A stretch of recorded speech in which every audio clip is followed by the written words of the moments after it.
We'll get going here in a second, folks. I just saw a couple of videos on YouTube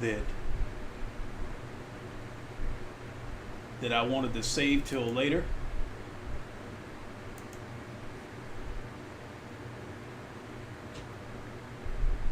Alienware, looking to hear my thoughts on the upgrade. Yep.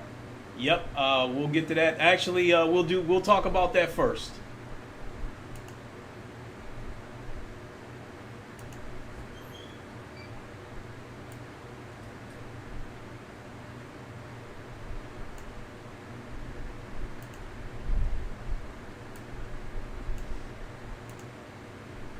So actually, we'll jump into a set of course de competition here in a moment because I'm going to practice a little bit. And I don't know, I saw a couple of videos on the BMW M4 GT3, and I didn't know that the car hasn't made its debut yet. I thought the car had been out for about a year. It looks like the car was unveiled back in June, and it was supposed to compete at Nürburgring Nordschleife, but the car was damaged during practice, and they postponed the debut of the car. So now the car is going to make its debut at the Rolex 24-hour race at Daytona in February. So, but the car has made a couple of stops and been revealed. I think like about 2 months ago, the car was unveiled at Laguna Seca. So I'm starting to get a little more curious about it. So when we go into a set of course de competition, I'm actually going to jump into that BMW for a little bit. Also, I signed up for the Low Fuel Motorsports website where they hold daily races for ACC. They hold seasons, they hold leagues. And, you know, YouTubers, some of the bigger sim racers have been talking about it because that was one of the things that they were wanting out of ACC was daily races. And ACC doesn't have any official daily races the way GT Sport does. But looks like Low Fuel Motorsports took the initiative and started their own thing. So you can run daily races, basically go into their server, type in a password. You have to get a license. You can't just jump in there and race. So what they do is you go in there and you have to do 7 clean laps on a specific track, and you have to come within a specific time to get a license. Once you get that license, then you can compete. And in my case, I signed up for the rookie league, where you have to have a minimum safety rating of 70. If you try to join the more advanced league, you have to have a safety rating of 95, and the time that you have to meet in order to get your license is a little more harder to meet. So when I fire up ACC, that's the 2 things I'm going to be doing. I'm going to monkey around with the M4 a little bit, and then I'm going to go back to my Porsche so I can get my practice for getting my license for Low Fuel Motorsports. So with that out of the way, let's talk about the jump I made from the CSL Elite to the Fanatec Podium DD1. We'll start with the Thrustmaster T150 that I started out with. When I made the jump from the Thrustmaster T150, mind you that I was using an end table and a lawn chair. When I made the jump to the CSL Elite, that was mind-blowing because with the Thrustmaster. The Thrustmaster wasn't giving me any details whatsoever in the middle of the road. The only time I felt any kind of significant feedback coming from that wheelbase is when you go off the road or you go into a slide. I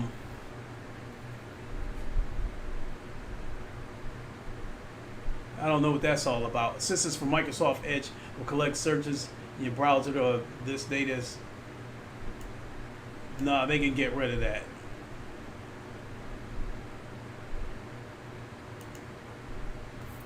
Okay, sorry about that. So, again, with the Thrustmaster, I wasn't getting any kind of significant feedback on the road itself. The only time I got any significant feedback is when I go off the road or I go into a spin. So I make the jump to the CSL Elite, and I bought the CSL Elite because I ordered the CSL DD wheelbase from Fanatec, and I was given a original date of November 8th, which got pushed back to November 29th. I didn't want to wait, and this was way back in September. I didn't want to wait, so I bought the CSL Elite. And the first time I tried that CSL Elite, I was like, wow, it was mind blowing. I had never experienced anything like that before. I was so impressed with the CSL. Hey, JD Max, what's up?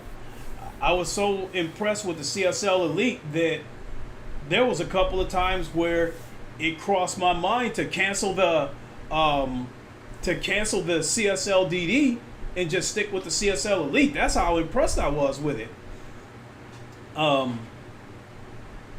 So then, on Thanksgiving morning, only 3 days before my CSL DD is supposed to ship, a lot of us got a Thanksgiving Day gift from Fanatec telling us that our CSL DDs had been delayed until January 3rd.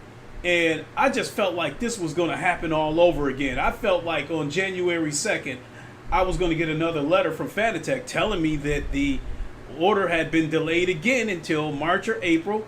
And truth be told, the more I started digging into these Fanatec wheelbases, the more I started getting a little bit curious about the PodiumDD1, and how some people were saying that it's overkill, it's way too much power and that kind of stuff. So I started getting curious about it, and then I kind of started wanting one. So when Fanatec sent me that message that I had been delayed until January 3rd, I wanted to get upset. I mean, I was upset in the sense that the excuse that Fanatec gave me was the ship that my DD was on was basically stuck in China and wasn't going to be here until January 3rd.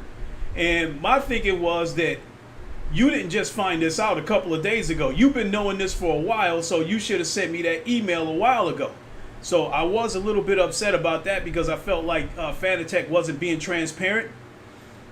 I do know over here in America that the shipping crisis is causing a lot of problems. I think it's fabricated by our government. I think this shipping crisis is fake.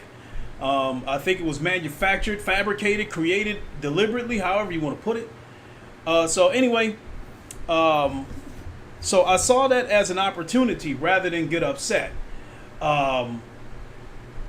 Because I go to the Fanatec website and the PodiumDD1 was available and ready to ship, meaning that their distribution warehouse here in America already had some in stock. So I wasn't going to have to deal with any kind of shipping crisis bullshit. So I kind of saw that as an opportunity. And so I went ahead and spent the money, because when you stop and think about it, I spent over $900. Ski? Yeah. Can you bring me that CSL Elite wheelbase right there?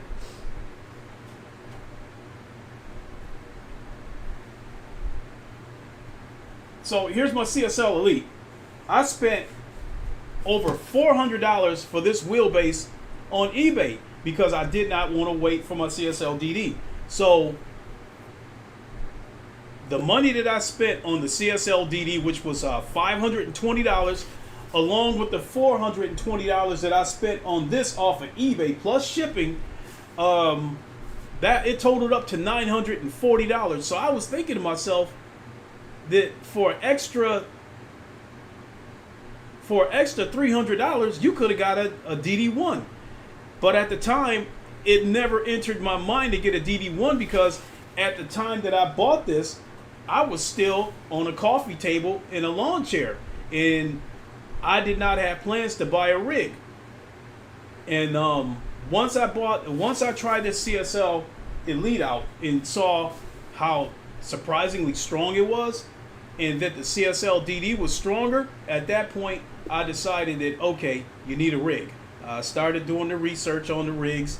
I was going to settle for the GT Omega Titan, but I did some research, saw some flex, along with a little pushing from Ham. He was like, go for the aluminum. So I ended up buying this GT Omega Prime. So once I got this GT Omega Prime, then the DD1 stuff started sinking in a little bit deeper. And I was like, okay, now I'm really curious about the DD1 because I got a rig that can handle it. So I started getting a little more curious. And once I got that email from Fanatec that my CSL DD had been delayed, it started clicking. I was like, all right, the DD1's available. I'm curious about it. I got a rig that can handle it. Let's go for it. So I went ahead and bought it. I canceled my CSL DD, and Fanatec sent my money back with no hassles, no squabbles. And then you know, once I sell this CSL Elite, there is a possible buyer lined up through JD Maxx. So speaking of which, JD Maxx is in chat, and definitely go check him out on Twitch.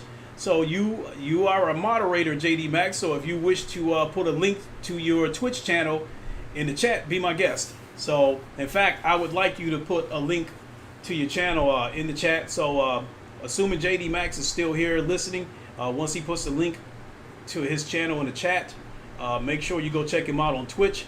He streams about 3 times a week. He primarily races iRacing, and he's definitely faster than me. So if you like my streams, you'll definitely like his. So definitely check him out. Moving forward, talking about the jump from the CSL Elite to the DD1. So once I got, the long story short, once I got the DD1 hooked up, I wasn't impressed because I barely felt any force feedback. But then once I started learning how to use the Fanatec control panel, I noticed that the force feedback was set to 35% by default. And I'm assuming that that's a safety measure by Fanatec to make sure that when this thing calibrates, it doesn't catch you off guard and spin around and whack you in the jaw or something like that. So I think that was just a safety precaution from Fanatec. And then the other thing was the plastic quick release. Can you grab that collar right there on the table?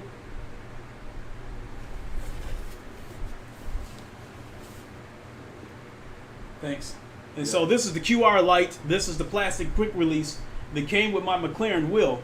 There is a stem on this quick release that presses a button within this wheel, and that puts the DD1 in the low torque mode. So once I bought the metal quick release, that unlocked the high torque mode, and that's when I had the super wow moment. I had the first wow moment with the DD1 when I boosted it up to 90%, and that's when I felt all the details in the road. I mean, I felt way more details in the road than I did the CSL Elite. I felt so much details that I thought I was driving a car that something was wrong with it. I mean, I felt so much details that if it had been a real car, I would have taken it to the shop and told them to take a look at the steering rack. And so I get the metal quick release. It unlocks the high torque mode. It's still at 90%, and I try it at 90%. And as I was going around corners, I was like fighting it with almost every ounce of strength that I had to try to keep the car to hold its line. And every time the car went into a spin, I just simply let the wheel go because I wasn't going to run the risk of my thumbs getting caught inside the wheel and getting broken. So, because I hear about how strong this thing is and how strong enough to break your wrist, break your thumbs, what have you. So I have been tinkering around with the force feedback settings. I took it down to 75%, then 65%, and now I have it down to 60%. and that's still actually pretty strong. I think when I hook up with him and those guys for ACC Friday, I'm probably going to have to take it down to 55 or even 50%.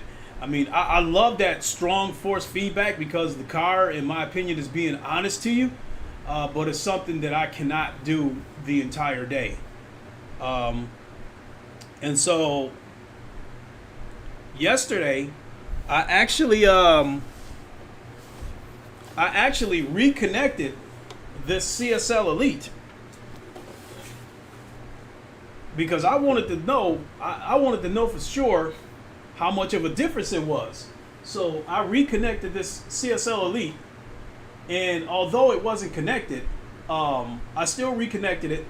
Although it wasn't mounted to the rig, I still reconnected it, and I popped in ACC, and the details in the middle of the road were barely noticeable. I mean, I barely noticed it. I go into the control panel, and the force feedback was turned off. So I turned it all the way up to about 80%, and I'm still not really feeling much. So in-game, I go into the in-game settings of ACC, and I turn the road effects up to about 75%, and I still barely felt anything. The details were there.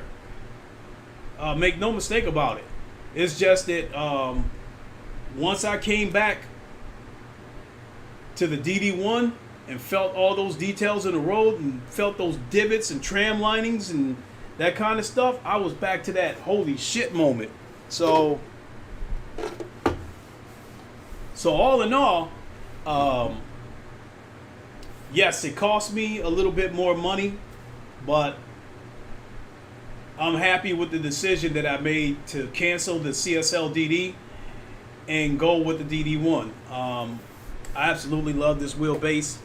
The force feedback is incredible. It is quite the fight.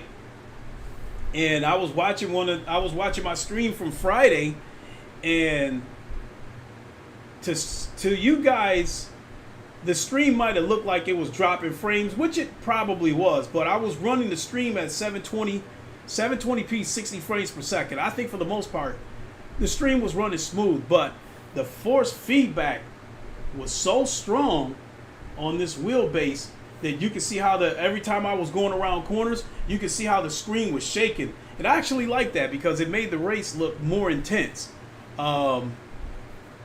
So I would say that, you know, the force feedback was strong, and as far as this rig goes, there wasn't any flex in this wheelbase or up here, but the force feedback was so strong that I felt rumble go through the entire rig, and I think that actually added to the immersion, which is crazy. But I also think part of the reason why I felt rumble go through the entire rig is because this rig is on casters, and I don't have all the, and I don't have all the stoppers activated. I don't have the brakes applied on any of the casters. So even though it's not likely to move, it could. So, but the rumble that I felt go through the entire rig, it almost felt like an Xbox or a PlayStation controller. It felt like that type of rumble going through the entire rig. So I definitely like that. So that being said, so my closing thoughts on the jump from the CSL Elite to the Podium DD1. Now that I'm starting to get more and more dialed in to the DD1, I can say that the DD1 is a quantum leap over the CSL Elite. I still think that for people that are on Thrustmasters and Logitechs, I think they're going to be highly impressed with the CSL Elite. But a lot of people have said the same thing that I have, that when they first got their DD1s, they weren't impressed with it until they started playing with the settings and got it dialed into where they wanted it. And then they had that wow, they had that holy shit moment. So that being said,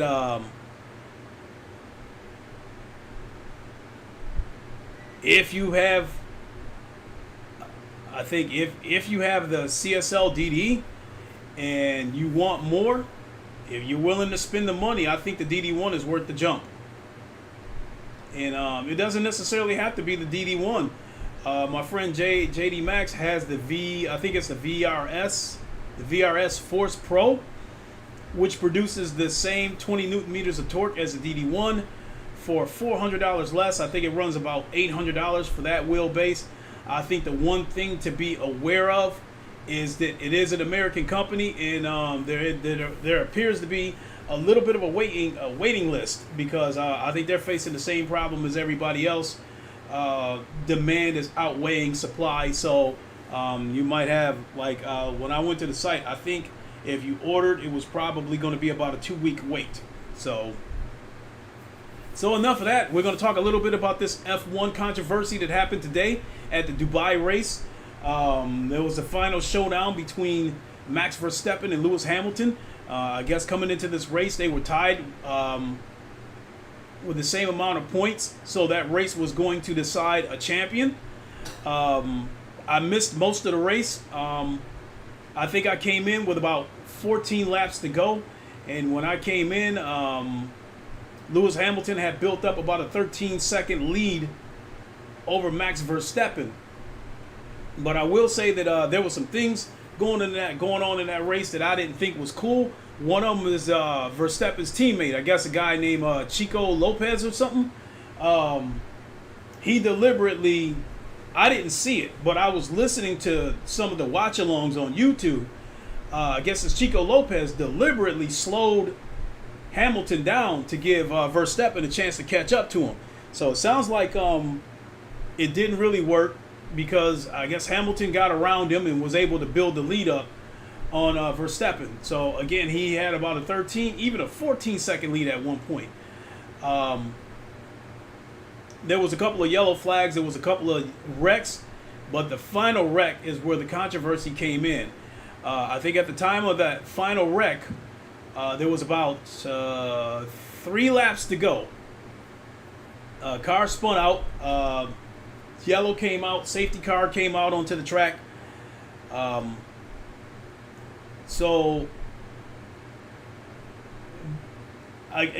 guess it was taking a considerable amount of time to get that car off the track and get the debris cleaned up. So to me, it looked like the race was going to finish under caution, which I'm thinking by logic makes Lewis Hamilton the winner.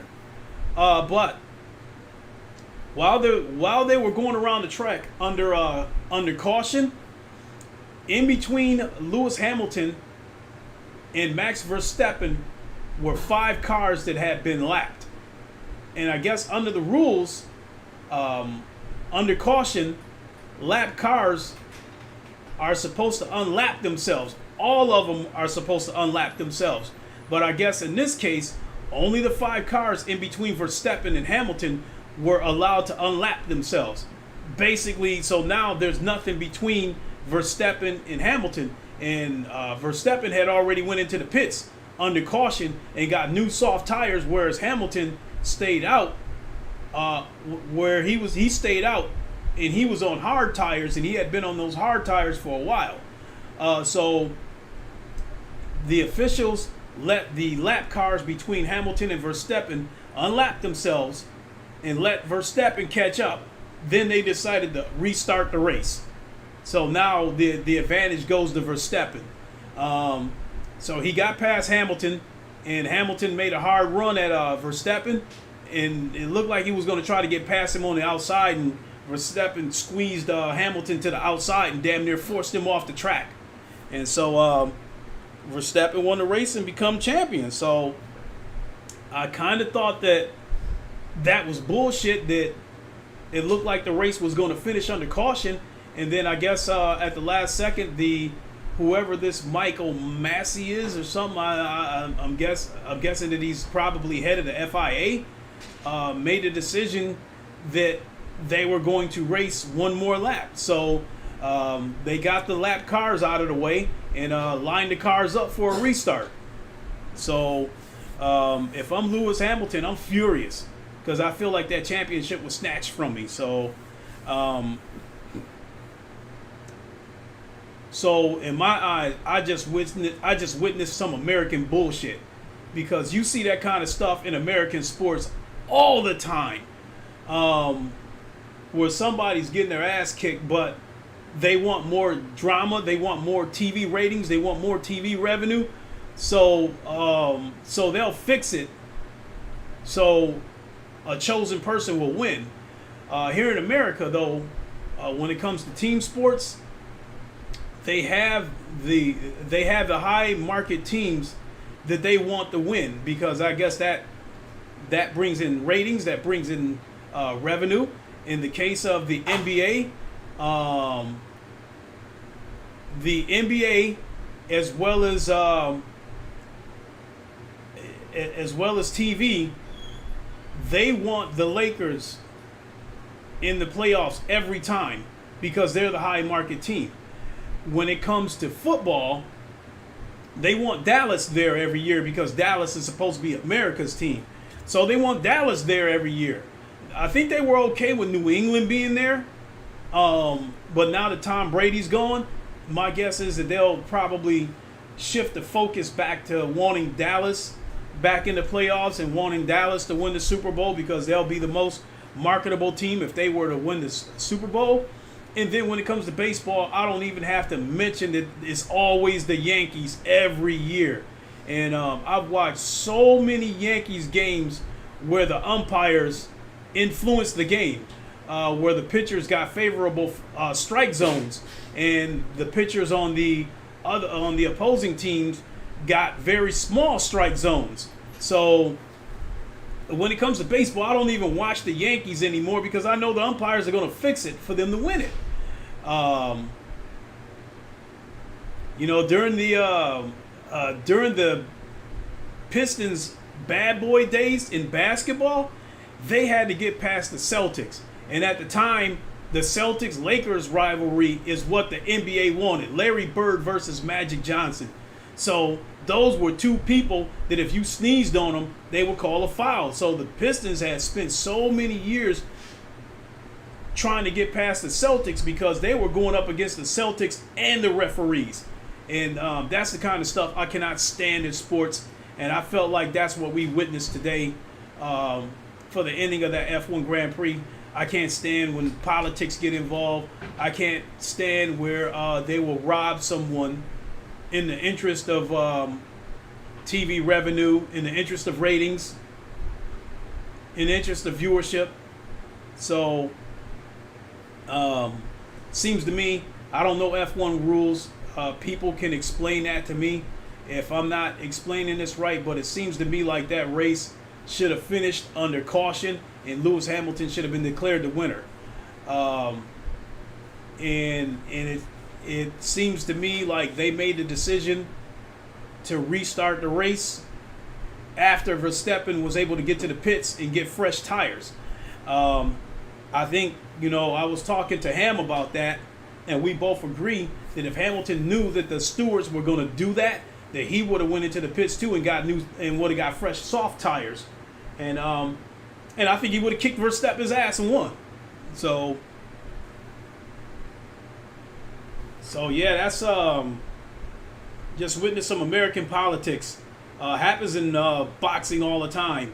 In all my years of watching boxing, I've watched people like Oscar De La Hoya and Julio Cesar Chavez, who were great champions and they're Hall of Famers. But I've watched some fights where they got their ass kicked and they were still declared the winners because they were the more marketable fighter. They were the bigger name. And the guy who was whooping their asses were nobodies. So that meant that whoever would have defeated them, their next fight, probably only would have got about 100,000 views on pay-per-view versus De La Hoya getting 2 million. So there you go. And with that, I think I am about ready to start. I think I'm about to start ACC and get some practice in. I'm going to start with the Mercedes.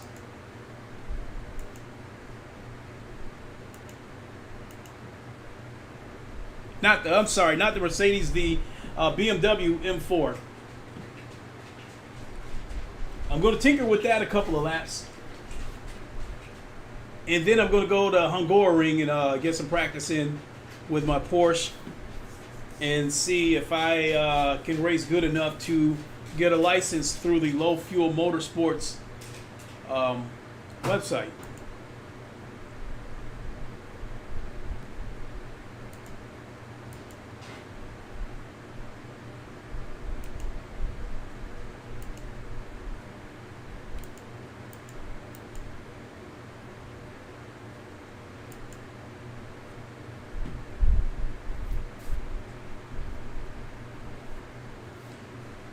Okay.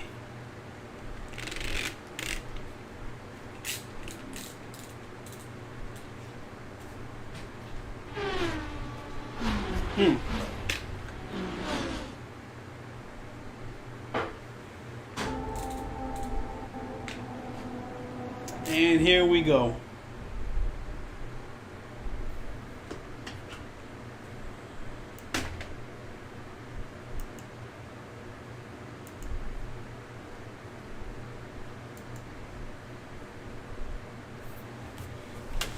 So, I can't seem to get ACC to come through the headset, so it looks like I gotta unplug it and plug it back up.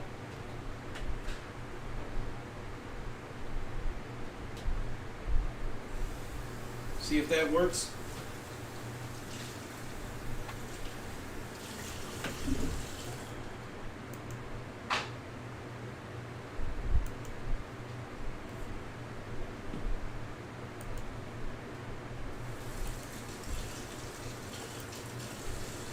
All right, let's see if we can get this thing to work.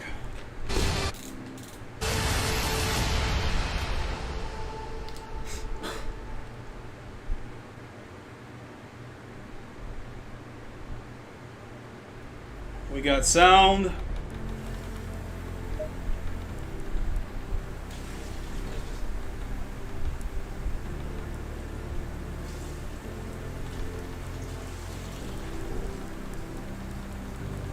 So we just got to load up my preset.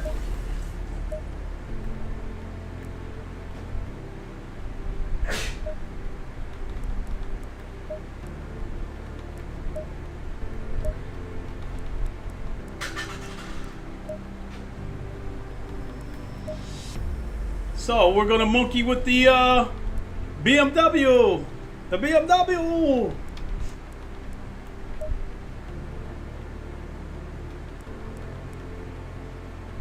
Here's an Imola with 23 people in there. Let's go in there and have a look. And once I get into this session, I will pop the chat out.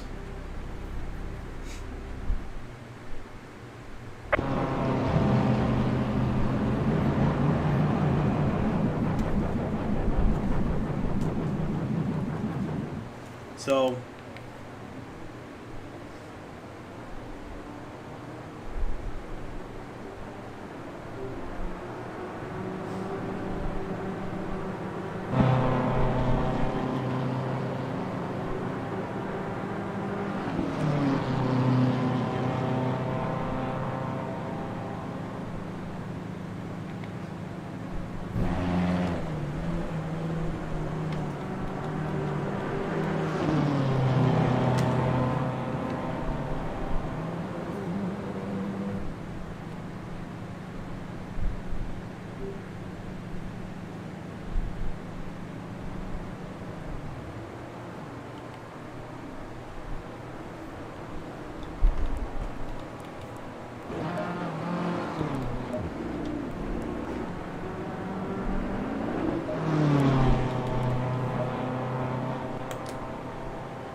all right.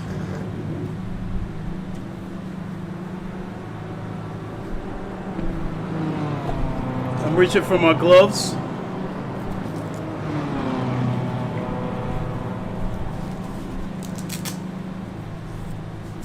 It's 12 minutes left of qualifying.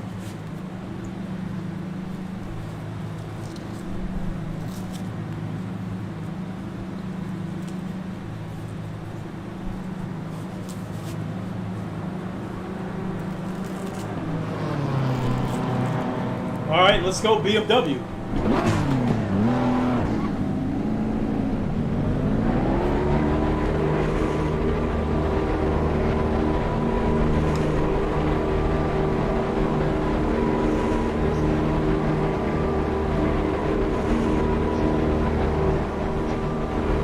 A lot of people on this game seem to love that new BMW.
Asshole.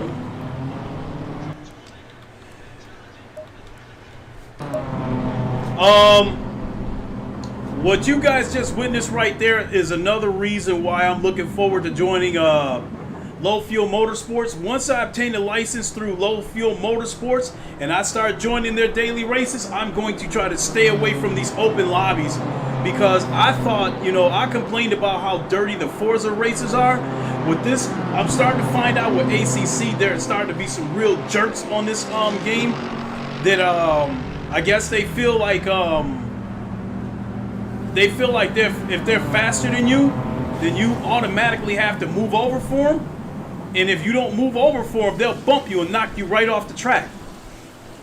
Now, if I'm in 15th place and the first place car is about to lap me, I understand that, because the second place car is chasing him. So I should move out of the way and let them fight and don't get involved with that. But if I'm in 5th place and the 6th place car is chasing me and he starts flashing his lights and wants me to move over, no, I'm not gonna move over. He's gonna have to fight for his position.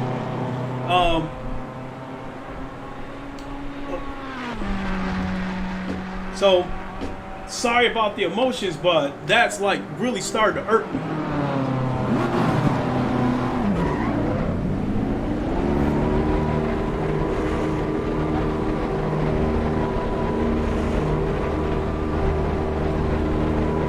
And before I go on, ACC really needs to tweak their penalty system, because if someone comes in and they dive bomb and they rear end me, I still get hit with a penalty, even though it was their fault behind me. They need to like take a look at that. Because the way I understand it, according to rules, you're responsible for the car in front of you, not not both cars being responsible for each other. I can't watch the cars in back of me. You know, not only that, that's dangerous on a curve for me to try to move over because I see somebody coming in like a missile. They need to, in my opinion, they need to tweak that penalty system so people won't, because some of these people, they bump me off the road and we both get a penalty. I think they need to, the person that got bumped should not get penalized, and I think the person who deliberately bumped them off the road needs to get severely penalized and stop this shit so we can get more clean racing in this game. Because I'm starting to see my fair share of dirty racing in this game, because people really think, they're trying to become a real life GT3 driver.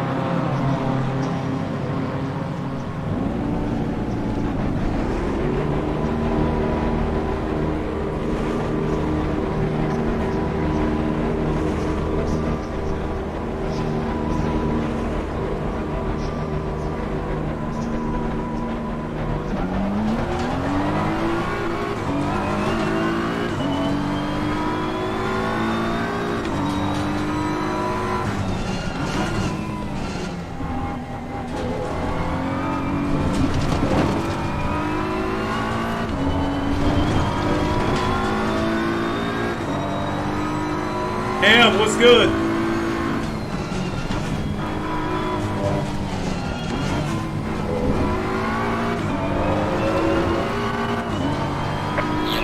Yellow flag, be careful. Yellow flag in sector 3.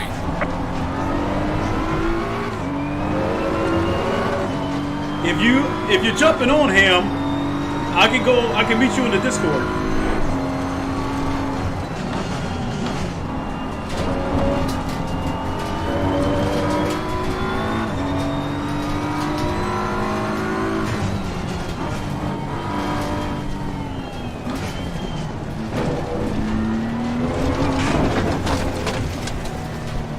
Yeah, Ham, go ahead, host one. I'll jump in.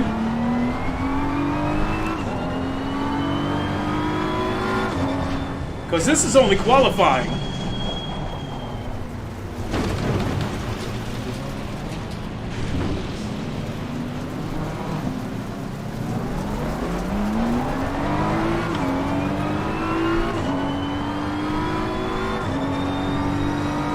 I lost my map.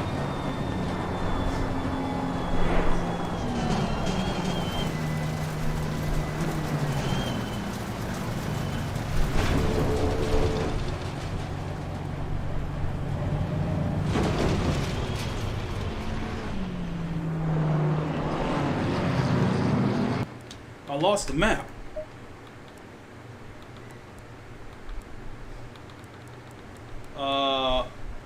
Let's see here.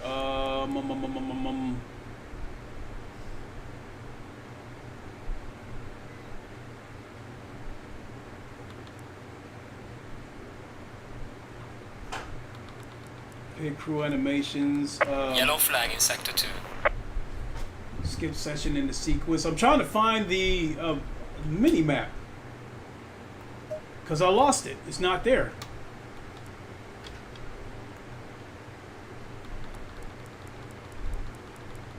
Well, yeah, I'd love for you to host one, Matt, Ham.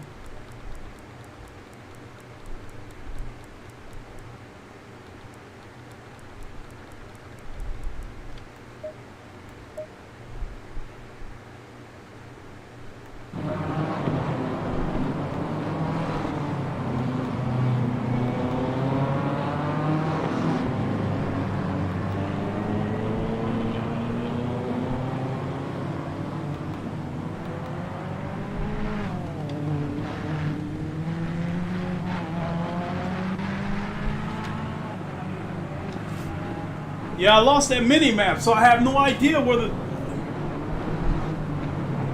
Oh my God.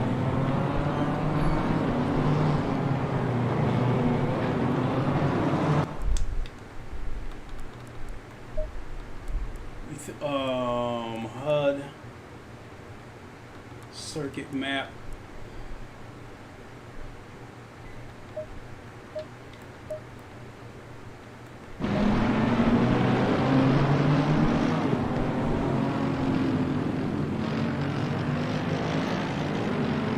Okay, I got the map back.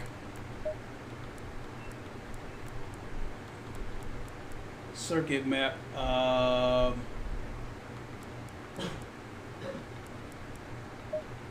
There we go, full. There we go. Whichever track you want to host. Because I'm just more or less tinkering with the BMW. Yellow flag in sector 2.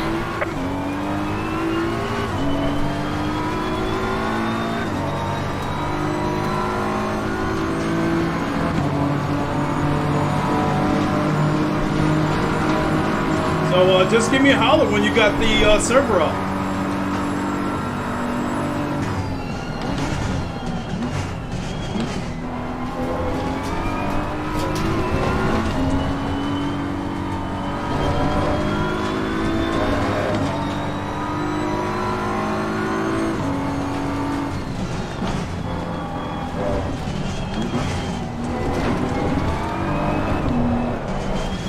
Cut detected. Got some light damage on the front.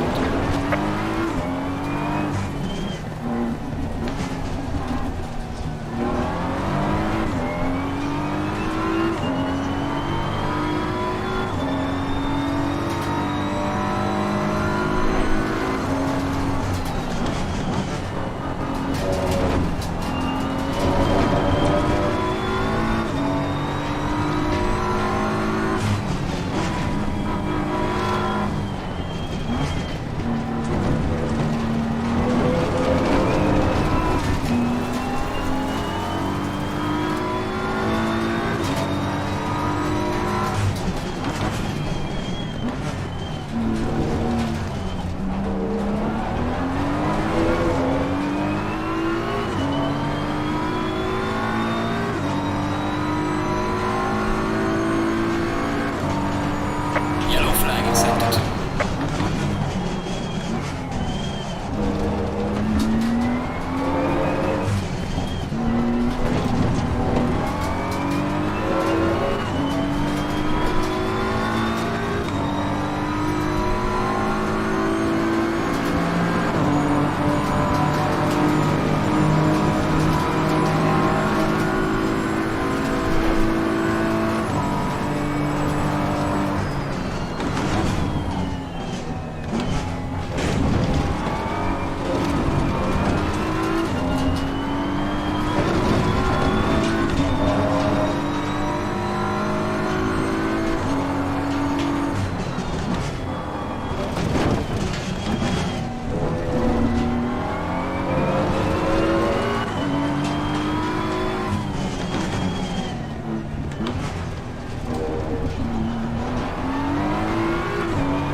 Yellow flagging sector 3.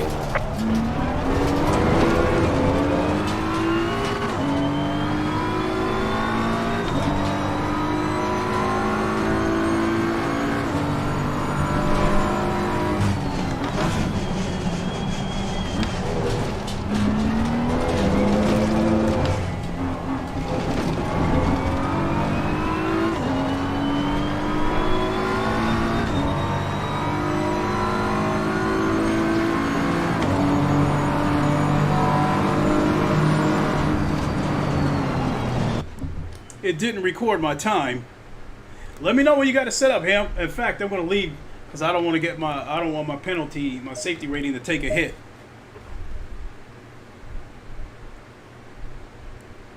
And I will check the Discord and see if you're in there.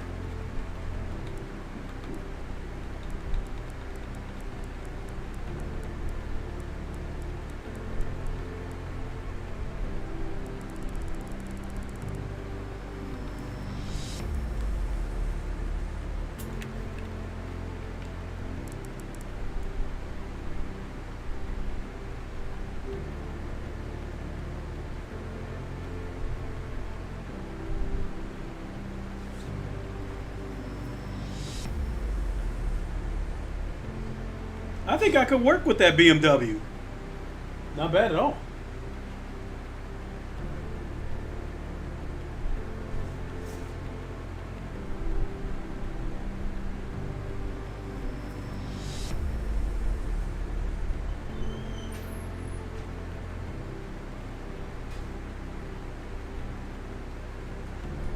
All right, can you hear me, sir?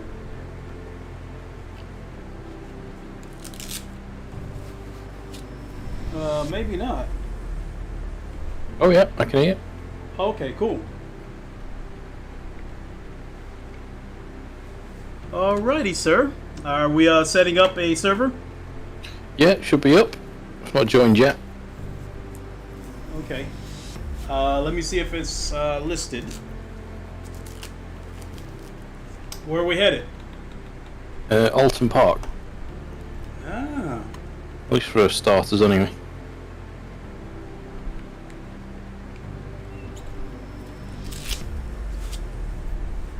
Oh, wrong controller.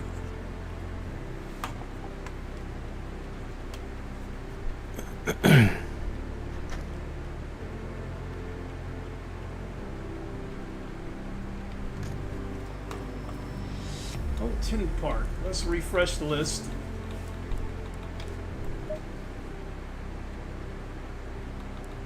JL Motorsports.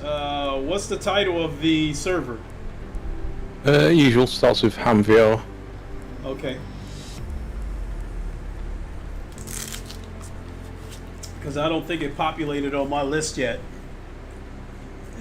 So I'm guessing you just opened it. About a minute ago. Let me double check.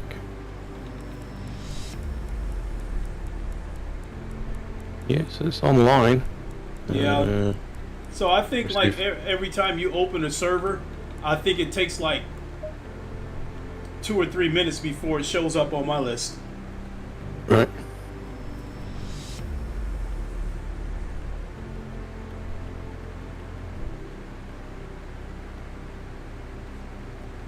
Refresh it again.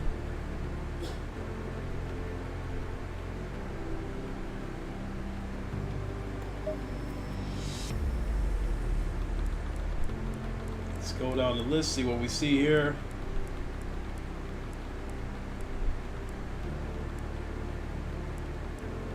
Have a look.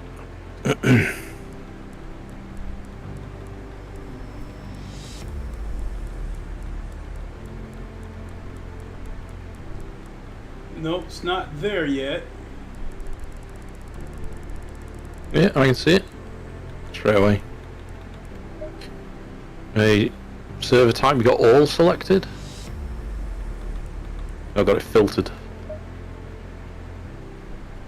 I did have it set on GT3. Now I got it set on all.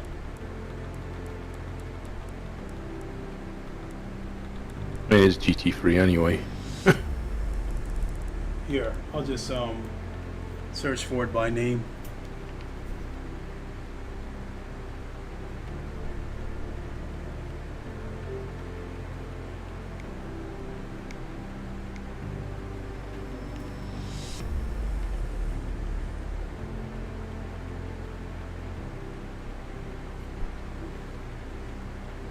Ah!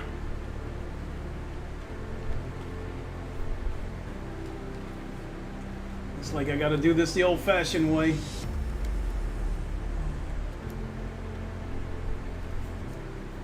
Ah, there you are. So yeah, it takes a couple of minutes to populate.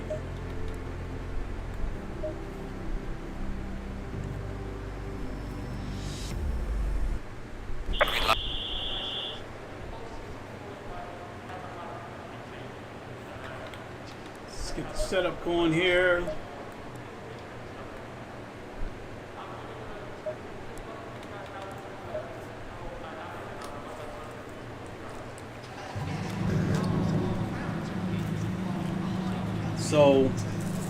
So folks, there might be a slight change of plan. I know I need to give this computer to my son.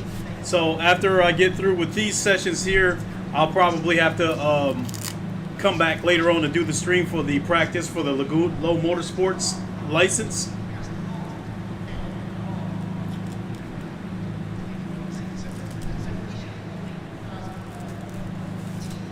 How many people can jump in here?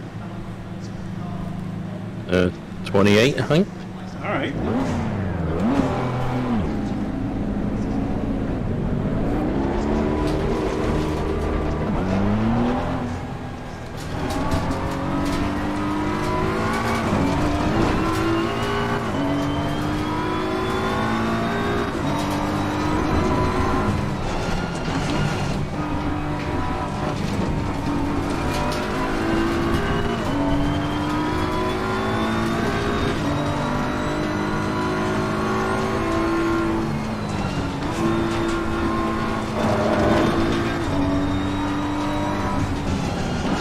Twitch. You're on Twitch? Yeah. All right.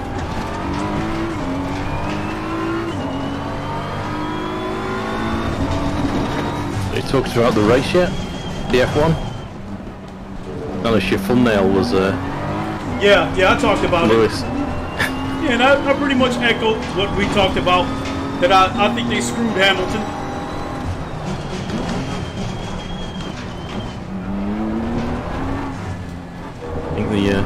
The investigation's ongoing. I can't see how they're going to reverse the points or the score or the decision at this point, though. My thing is, investigate for what? Is it this? Well, they break their own rules. They well, maybe depends how you interpret the rules.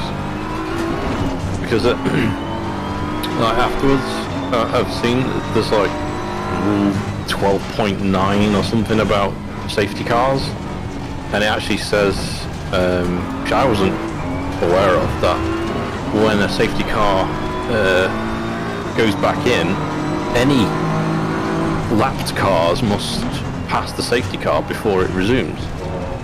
Now it does say any, not all. But you think any does mean all. So this was like a partial change of safety cars, and then there's another thing that Mercedes are also questioning is when the safety car was had gone in, Max had started to drive right next to Lewis, almost overtaking. So it depends on your definition of overtaking. Yeah. At one point, Max's nose of his car was ahead of Lewis's. And if you do that in front of the safety car, that's not allowed. So that's classed as an overtake.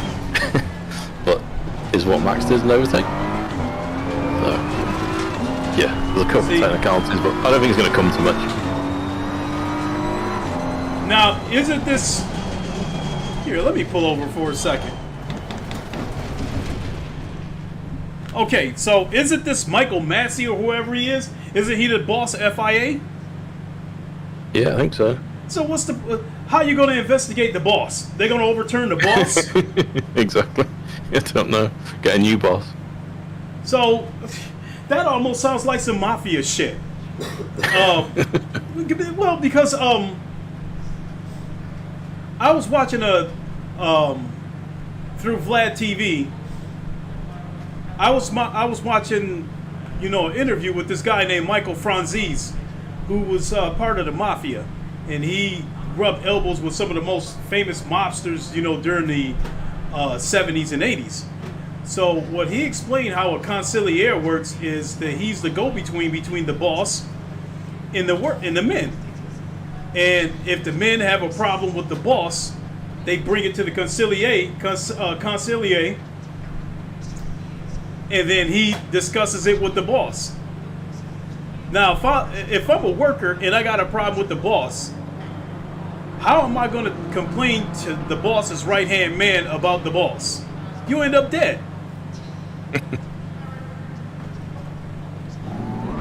That being said, what's the point of this investigation? Because the people who were investigating this incident are underneath this Michael Massey. I presume they have a panel of people. It's not just one person makes the decision. I mean, unless they have a commission that can overturn it, what's the point? Yeah. I don't know.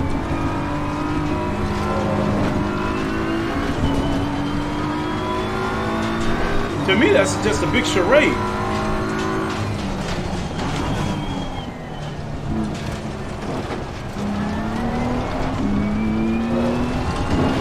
I think the problem for me, it comes down to fairness. And if you're going to have a set of rules, you should either follow the rules, and if you're going to do something different, then Mercedes should have had an opportunity to have pitted Lewis, so they'd both be on the same tyres. Yeah. So if they were both on the brand new softs and they had one lap each, and then Max still won, that'd be like fair play. But given that Lewis was on used hards, it's like, well, there you go, Max. I'm giving it to you now. Yeah.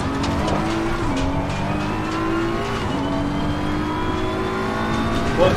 But yeah, but it's a team sport, really, isn't it? F1, it's not an individual sport, so.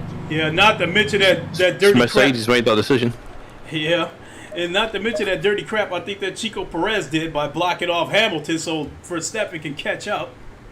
I don't think that would have made any difference. It really, didn't make any difference because after he got past him, he ended up building his lead back up to like 14 seconds. Yeah, but what I mean is any lead. I mean, Lewis could have had like almost a full lap lead, and then when the safety car comes out, it's reset.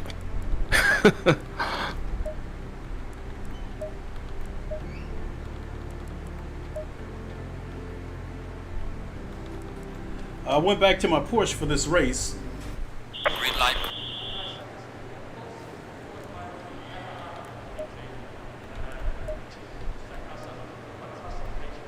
I'll play with the BMW some more later, because I've never tried Oulton Park with this Porsche with this DD1 wheelbase, so I'm curious. Oh, nice. So it's gonna be learning all over again for me.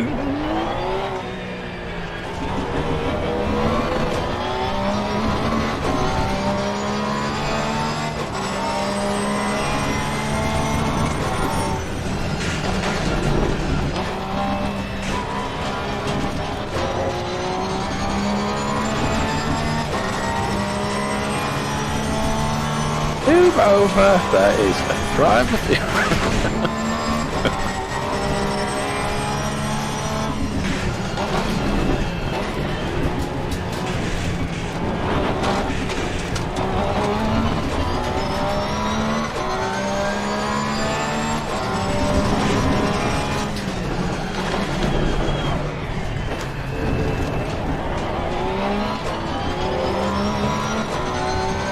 He's driving like Perez, parked on the apex, can't get past him.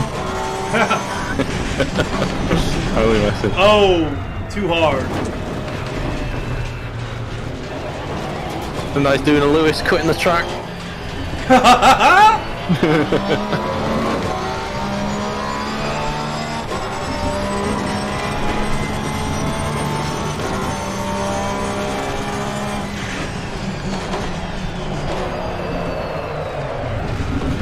Hit the brakes too late. Yeah, that corner just there is quite an important one. You can get on the power really soon. Fly through that section.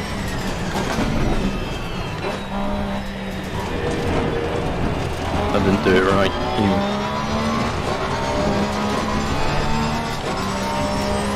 I gotta stay disciplined about hitting the brakes early.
Oh, crap. Yellow flag is charging. The garage. Went for 137 then crashed.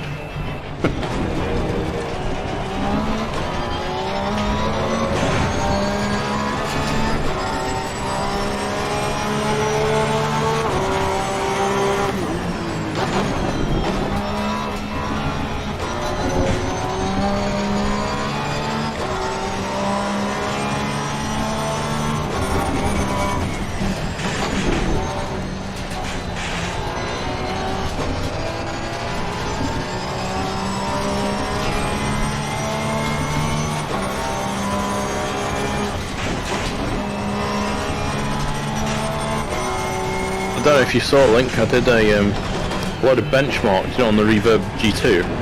Yeah, I was watching that from work yesterday, but I didn't get a chance to finish watching it.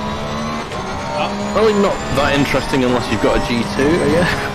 But I've come to the conclusion that unless you've got like the next gen card, a 4090, which should be at least twice as powerful as the 3090, you can't really make the most of it. And that's partly because the game's not very well optimized. So in AMS2, you can like fully make use of that resolution and run it at 90 Hz. But otherwise, even with DLSS running at 90 Hz, you just can't turn the resolution up to a level that makes it worthwhile. What I did find out is that you can run it on, someone put in the comments, you can run the G2 in 60 Hz mode, which is, I tried it and it's too low for me, it's too stroby. I can actually see the frames, if that makes sense. Yeah. Because 72 Hz is as low as I go on the Quest 2, which means I can pump the resolution up in the graphics. But 60, it just doesn't feel right to drive. However, at 60 Hz, you can have the graphics turned up pretty clear. And on the G2 with the render resolution turned up to 120%, it was like the clearest VR scene I've ever seen. It looks so realistic. So what I'm really kind of saying is, I'm looking forward to the next gen of graphics cards. Because then you're almost getting to like photorealistic visuals at that point. Yeah. So, are we still talking ACC that you were able to see all this on? Yeah. Running at 60 Hz. And even then it wasn't, with a full grid of AI, computer just, and I've currently got, so my setup is like pretty much the highest you can get right now really. It's the top tier CPU and the top tier GPU really. Okay, you might get a little bit more power if you start water cooling and overclocking, but it isn't going to be much because the GPU's overclocked from the factory anyway.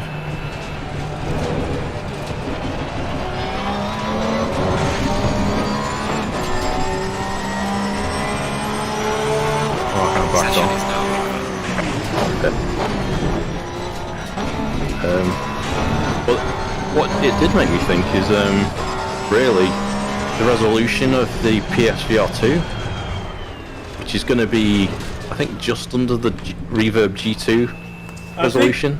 I think it's going to be 2048. Yeah, so I think the G2 is what, 2160 or 2160 per eye or something. Which, given, okay, the PS5 is powerful, but really, in terms of PC terms, it's the PS5 isn't anywhere powerful enough to make the most of that res. But obviously, for a lot of PlayStation 5 games, they're going to make use of eye tracking and other bits to get it up there.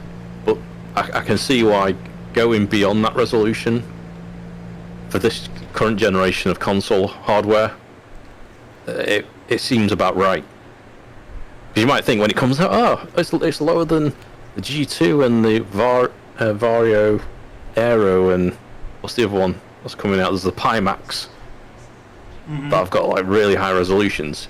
There's just not the generation of graphics cards to push them. Yeah, and I think on the PS5 side, I think they're gravely disillusioned because they seem to think that the PS5 has the graphical power of a 3080. And I honestly think that the PS5 has the graphical power of a 2060. Right. I've done comparisons with the naked eye of Rainbow Six and Star Wars Squadrons. I've taken a look at both of those games on the PS4 Pro, the PS5, and PC. And this is when I had a 2070. And my PC looked the best out of the three. The PS5 looked great. It looked noticeably better than the PS4 Pro, but I just can't see the PS5 having a graphical power of a 3080. Going double file.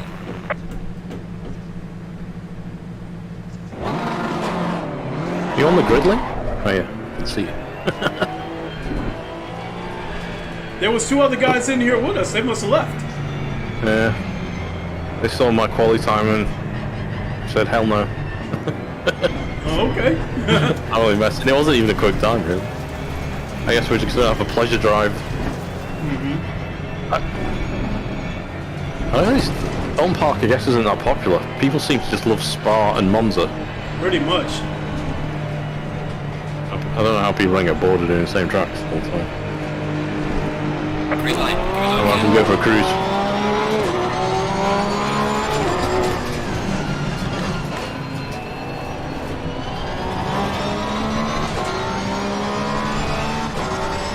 But got a bit of time off over Christmas, and now that you said Star Wars Squadrons, I was thinking that's a game I'll probably play a bit of over the festive season.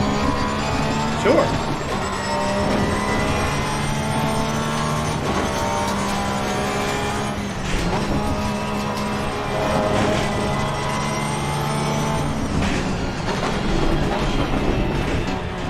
Broke a bit late there.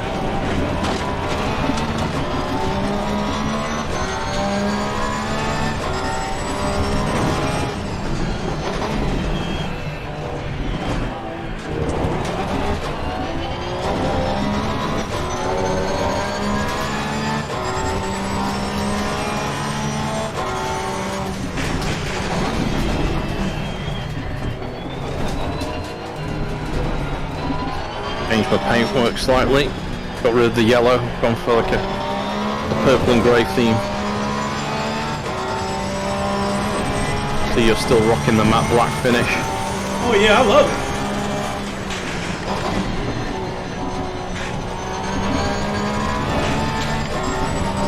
Where to after this track? We can finish this early if you want. Do another track. Watch some more drivers. Up to you.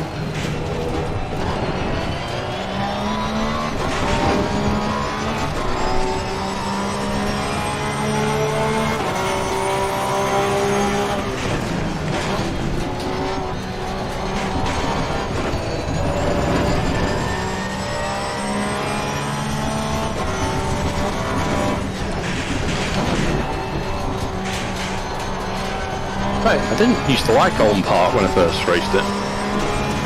It's growing on me, this track. I did too. They're one of my favourites now. Oh shit! This ain't gonna end well. We have some light back into the car. That's a wrap. You totaled it? Yep. Alright. We can head to another track now. Alright. Let me because- finish this lap and I'll pull in. Alright. I was trying too hard to catch you. I hit the brakes and downshifted right in the middle of a turn, and as soon as I let off the brakes, the car just came loose. So yeah, we could move to another session and do one more session there, and then I'm going to turn the PC over to my son. Alright, see if I can do a 136.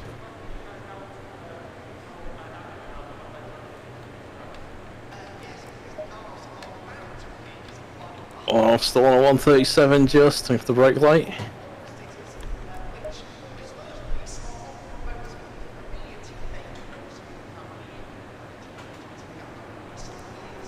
Uh, 137.1. 137.2, alright.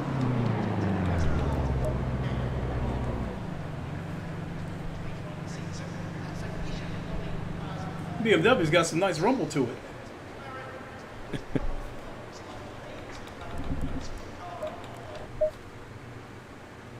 Hey. Stop that. Server will kick us out. Let's see here. I'm back at the multiplayer servers, and no, I don't want to do that Brands Hatch because that's mixed. So I'm racist. I only want to do GT3. Okay. So I'm only going to look for GT3 servers. There's still 51 of those. There's a Imola that's got 16 out of 28 people in there. It's called Imola. Yeah, it's called URT racing team Go for Kids race. Okay, yeah, I see that. Yep, safety rating of a 60 to get in there. Yeah. All right, I'm headed in Good. there. Right. Hopefully the race hasn't started yet. Repractice is 2 minutes. All right. All right, then I'll do this session and then hand the PC over to my son.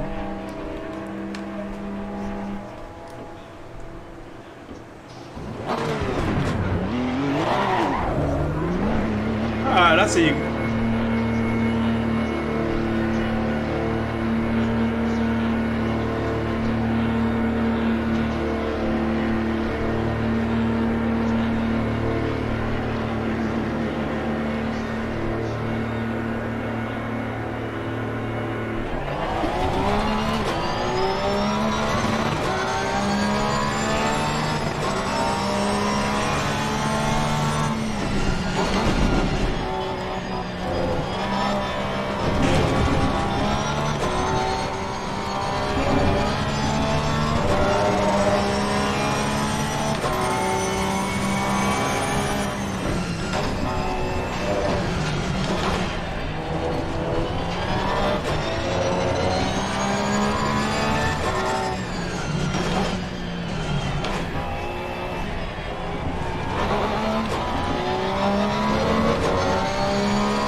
Free practice is over. No sense in trying to do another lap.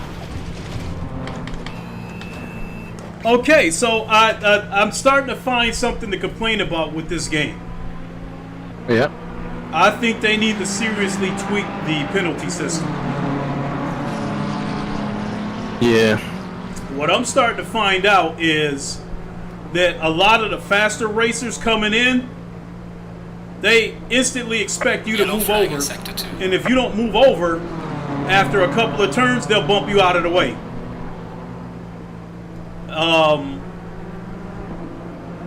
Under certain situations, I can understand that.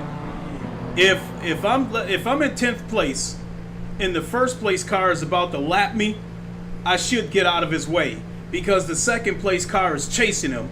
And by me blocking off the first place car, it'll allow the second place car to catch up to him. That situation, I should move over. But if I'm in 10th place and the 11th place car is coming in after me, I don't think I should have to move over for him. If he wants my 10th spot, it's up to him to take it. Green light, green light. Yeah. Go, go, go. So he has a point. Yeah, so he's going to have to find a way around me and do it legally. But instead, if you don't get out of their way, they'll bump you. And then both of us receive a penalty, and that's where I think they need to tweak that penalty system. So I don't know if it's something with the algorithm of this game or something, but it needs to know when somebody deliberately bumped you and assess a severe penalty to them and not the person who got bumped. Because I've had my safety ratings go down a couple of times just because somebody dive bombed and rear-ended me, or because somebody was mad that I didn't get out of the way and they took me out. Ski, you can have the... How long is this race? About a half hour, 45 minutes, you can have the PC back.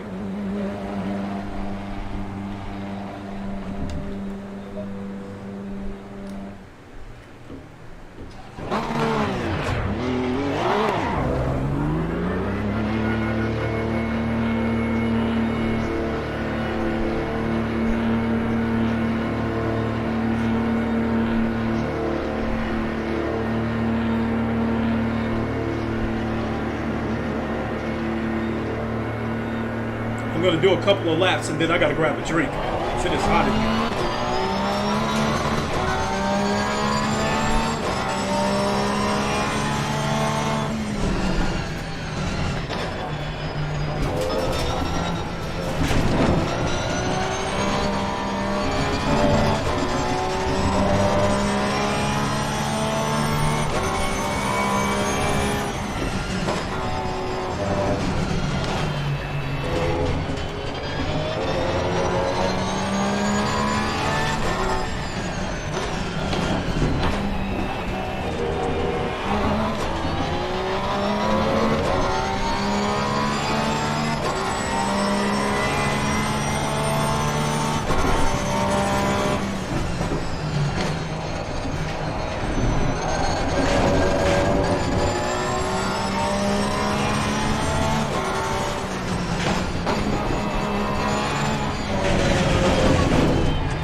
don't know, is that a cut? There's some bullshit right there.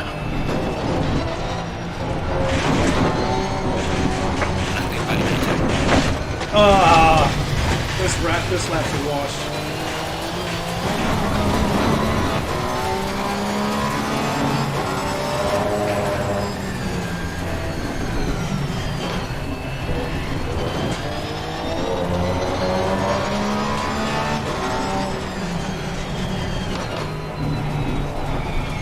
Yellow flag out, watch out.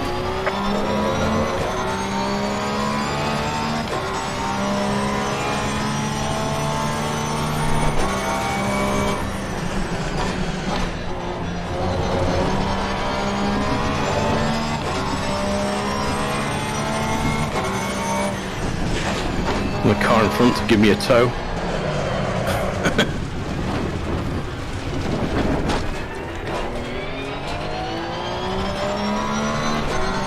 Braking like kills me every time.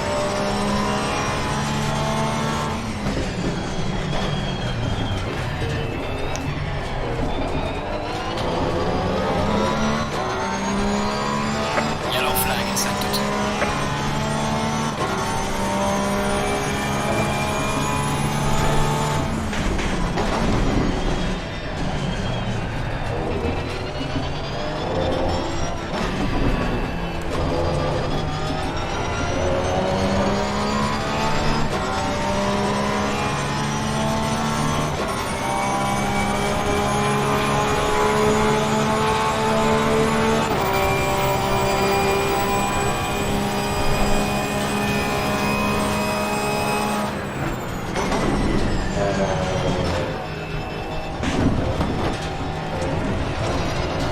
Tire pressures are low. Oh, I'm not getting grip.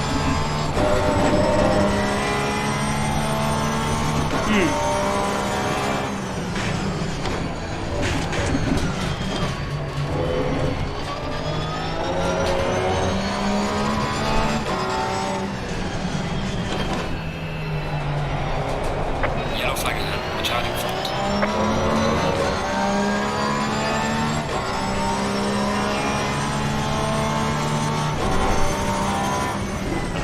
In 142s. You did a 142? No, hole is. There's a slow car ahead.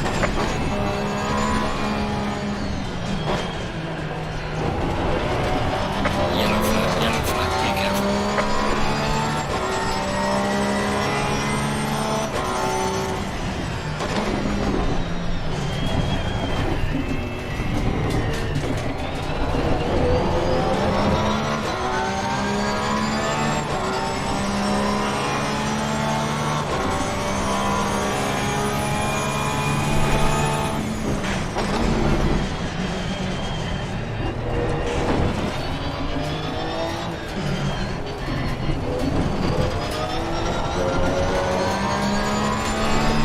Yellow flag ahead, watch out in front.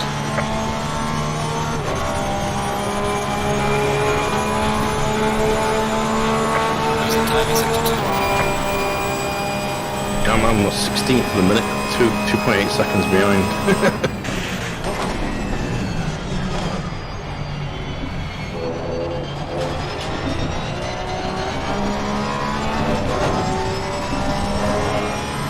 I did a 146.6, which I know I can do better than that. Best around a 144, I think. You did a 144? No, I'm saying that's my best. I mean, 140, 45.6. Yellow flag ahead, watch out. Yellow flag in sector 3. I think my best on this track period is a 145.3.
I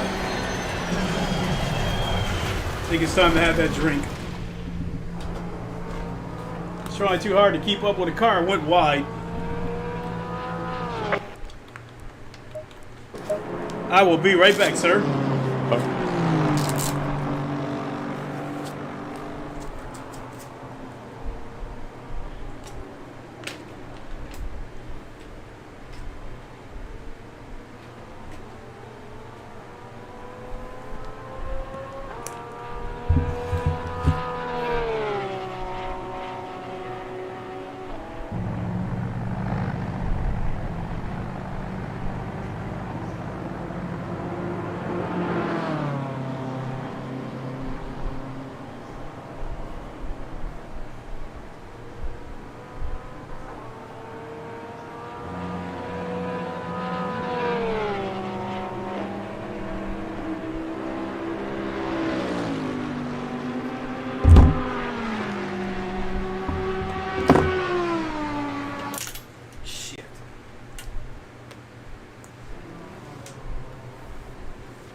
Sake.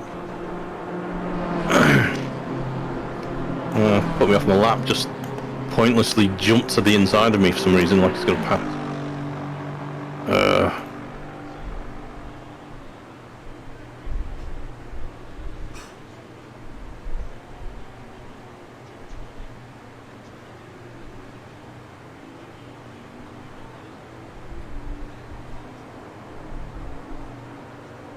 And you tell some of these people have got good setups. Yeah, it's this guy just.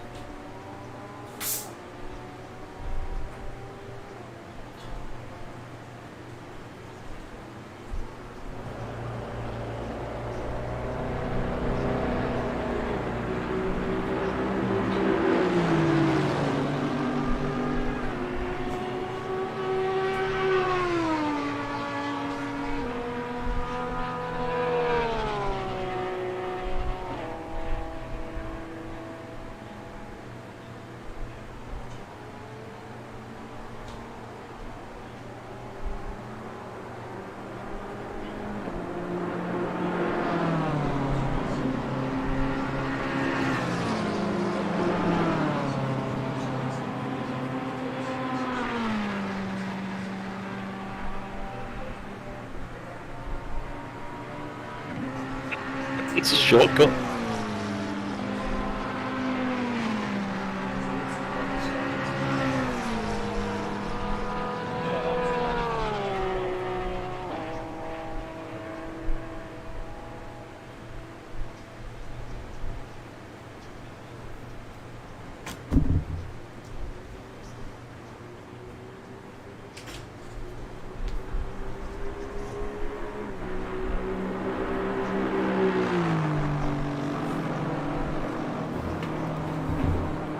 Spectating some of these cars that are doing like the 142s, there's like hardly any body roll at all. Glasses.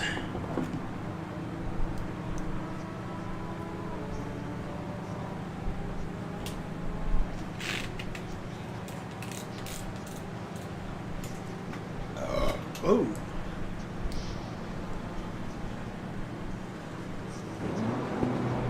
Okay, I am back. Yo, Link.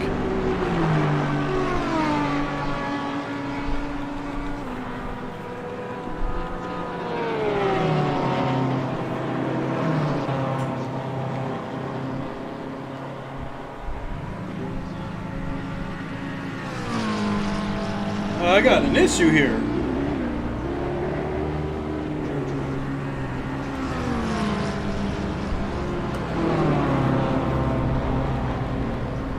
Oh my God. So,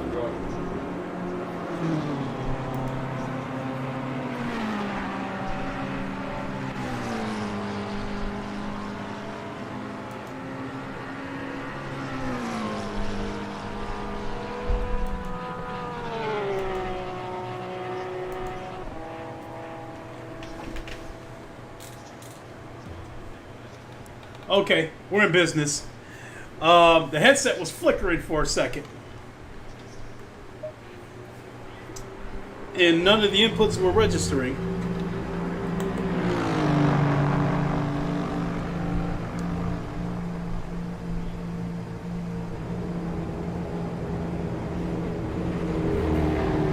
So I'm currently in, what was your best lap, Ham? still a 145 something. Okay. Damn, and that got 145.6. and that got you 18th place, and I'm at 20th with the 146. I was going on for a faster one, but one of the really fast guys raced up behind me and was trying to overtake me on the inside. It put me off, so I sort of bought the lap. But I was just spectating some of the ones at the front, but their setups they've got, the cars just aren't rolling. A little bit of roll, I suppose, on that corner, but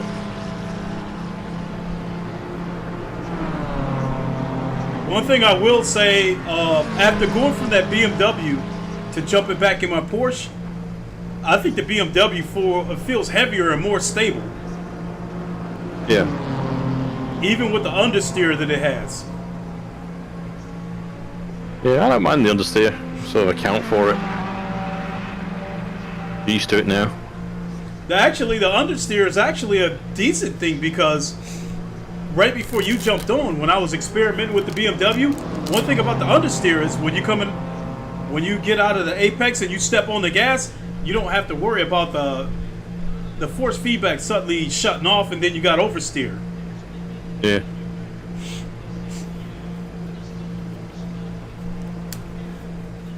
So,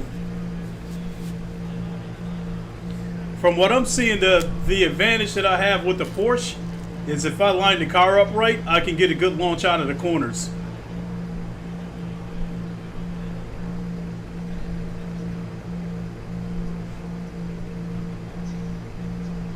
I can see where people are gaining time. You know, the top of the hill where there's that really tight chicane.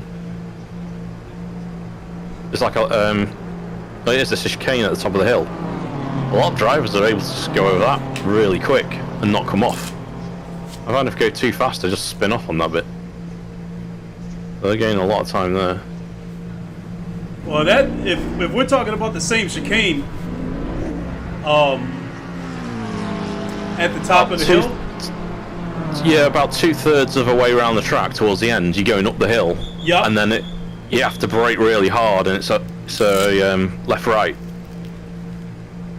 That one, I usually go quite slow on. I thought you were talking about the right left.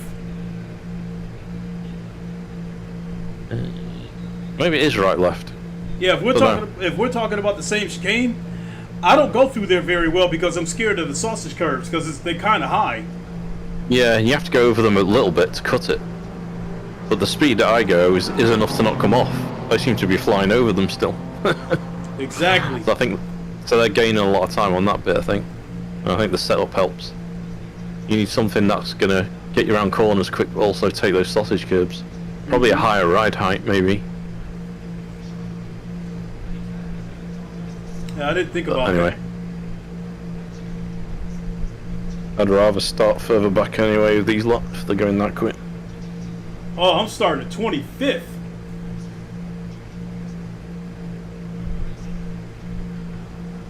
Is this some sort of charity event, you reckon? URT Racing Team Gold for Kids race.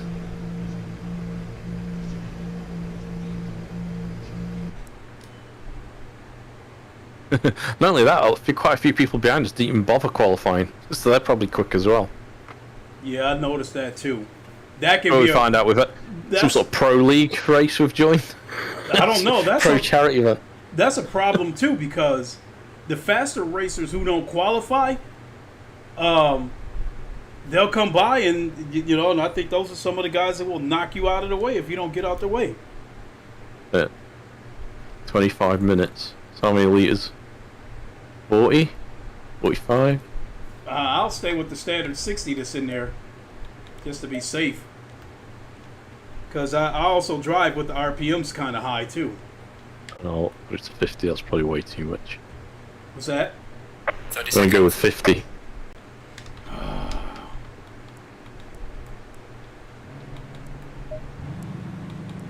30 seconds. 20 seconds. You look so calm.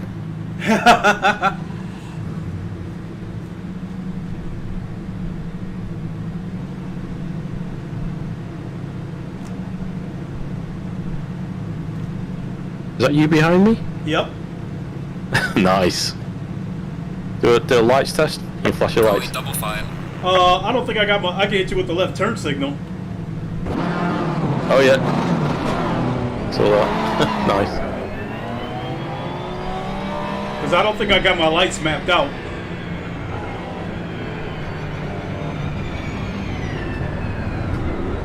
Oh, nice pink helmet. I can see you in the rearview camera. I got a big helmet? Yeah. I have to do something about that. Nice Fanatec sponsor logo. That's all.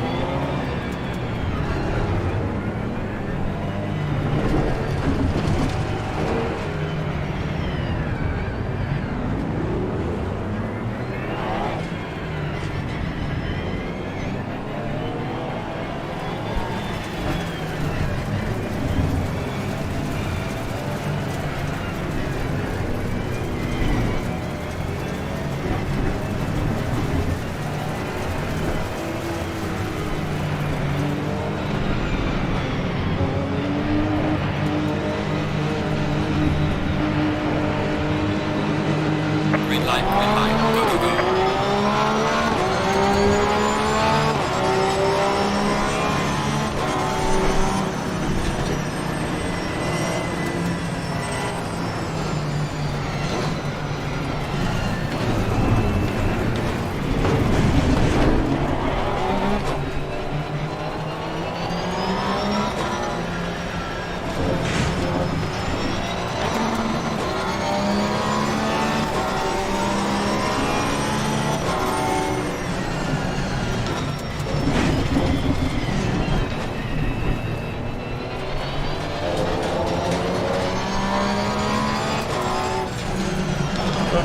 Yeah, I got shunted already. So You got collected? yeah, I got pushed to that corner. Pushed my rear round.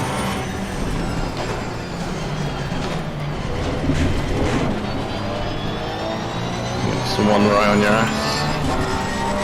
In a Bentley.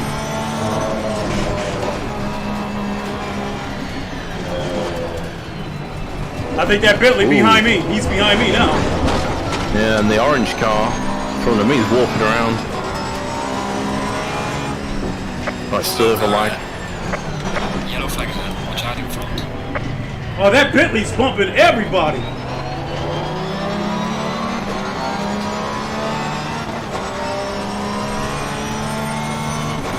At least when we're racing our servers, we can kick people out when they're being dickheads. Slow car ahead.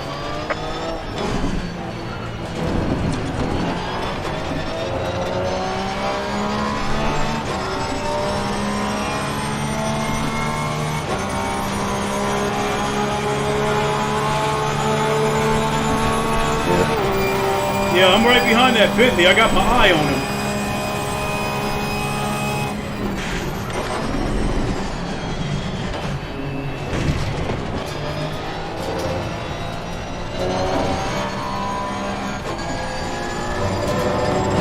Oh my word, the latency on the car in front is so bad. These cars like traversing sideways, like unrealistically.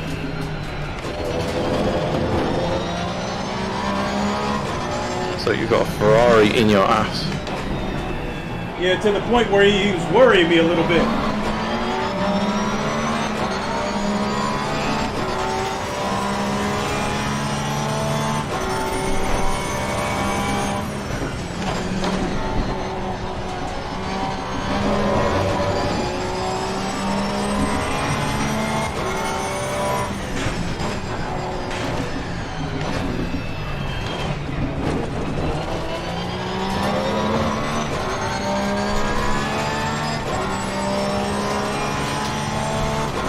Yeah, these corners I was talking about, these sausage curbs. These are the ones you meant? Are you still in a race? Yeah, I'm one car behind the Ferrari behind you. So there's a car between us. I think it's actually pretty good now. Now we're actually racing.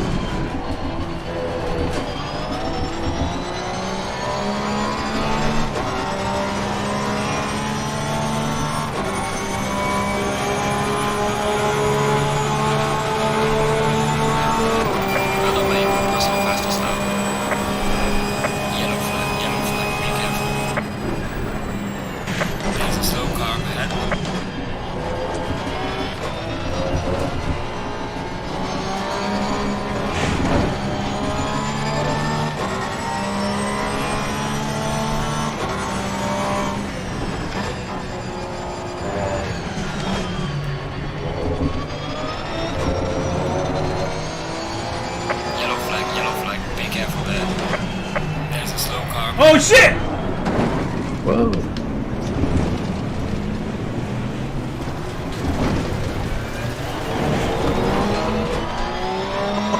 Yellow flag ahead. Watch out. There's a skull through there. That was a massive pilot.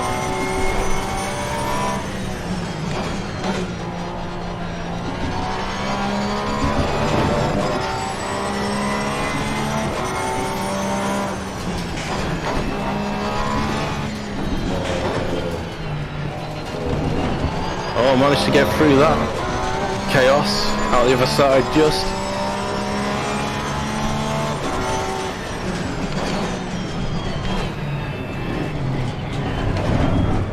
Oh, this guy in a Aston Martin bulldozed his way in there. These motherfuckers! Yeah, we got the shit drives at the back, man.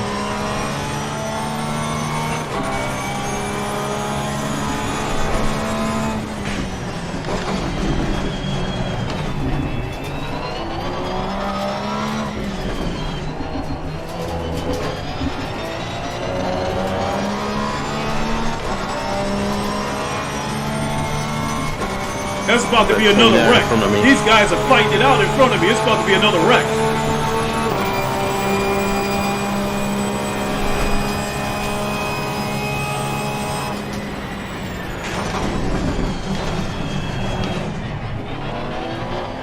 Sure enough. Yeah, I'm glad to leave him behind. This is chaos back there. This guy in this Aston Martin is taking everybody out.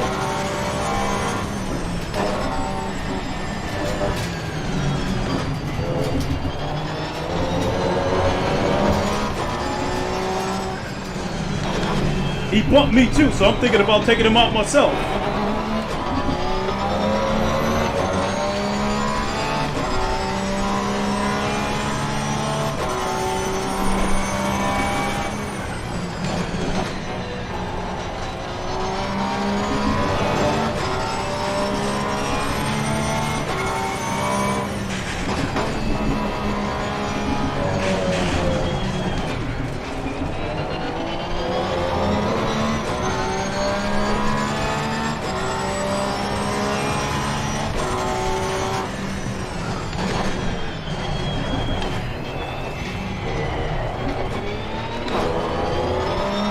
Managed to pull this lap back. And I'm on for 1:45.8 at the minute. Nice. That's after overtaking people.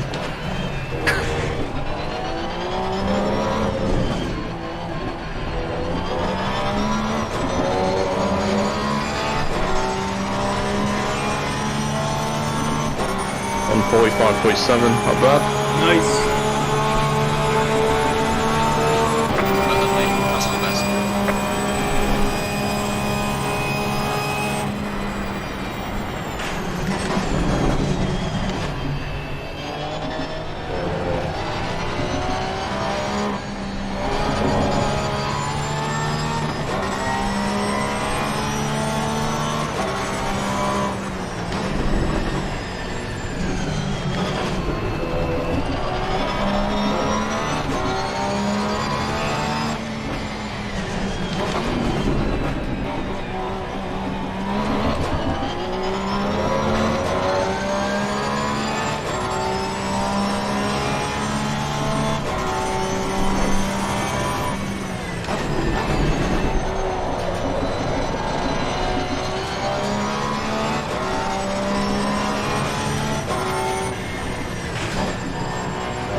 God damn it!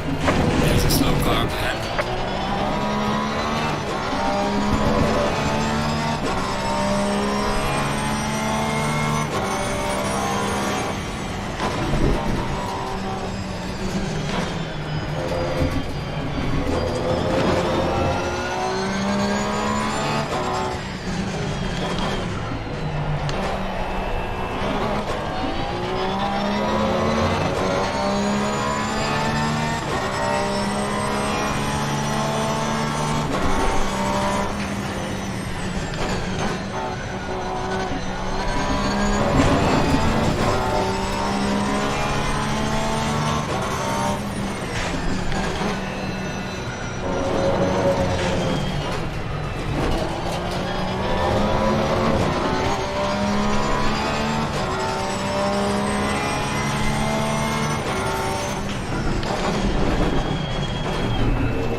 .8, yeah, baby. Oh, I'm jealous. Had clean air in front of me quite some time. I'm still stuck here in the 147s and 148s.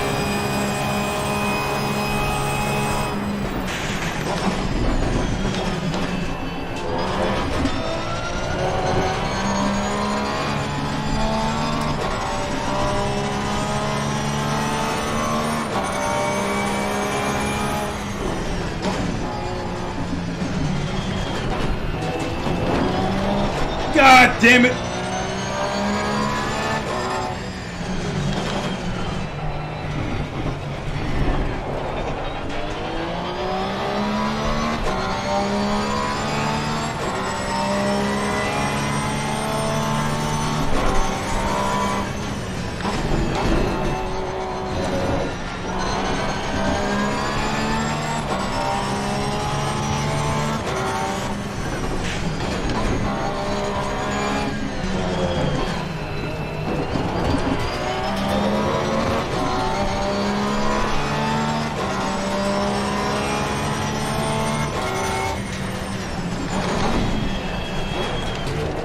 Halfway through, not over yet. Good to see the replay of the start of this race later. Yeah. See how it unfolded.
I'm quicker than this Paul guy in front, but I'm not got an opportunity to get the speed to go past him.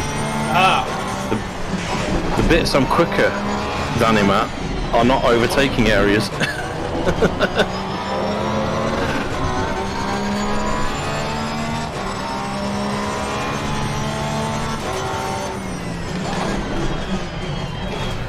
Yeah, I can get him on this straight.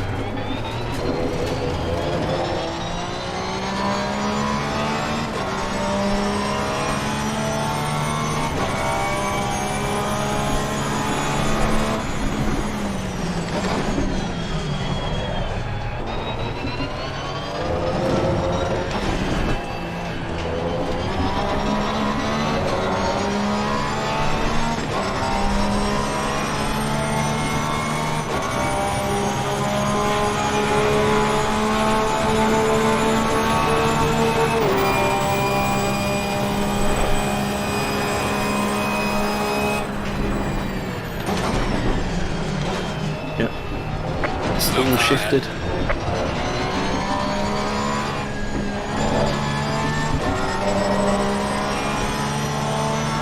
7 minutes.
So you got past him.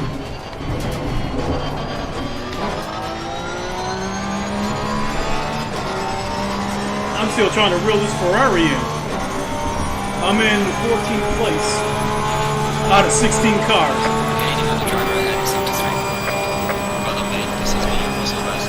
Midnight.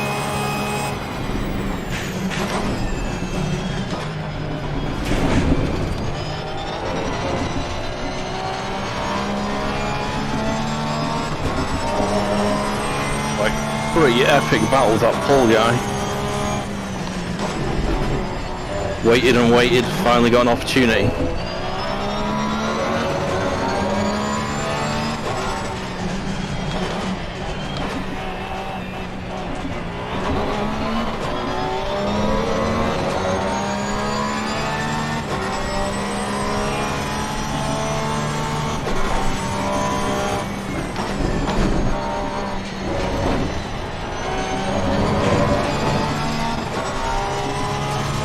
Brakes, fuck. Full stop.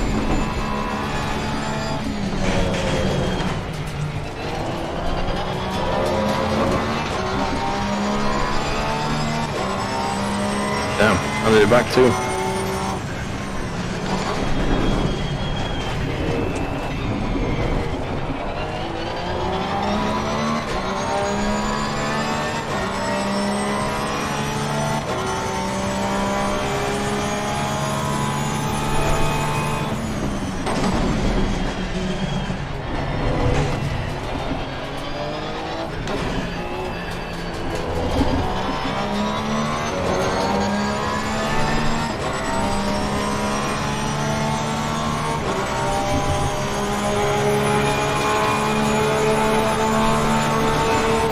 Brother mate, this is me, Russell West.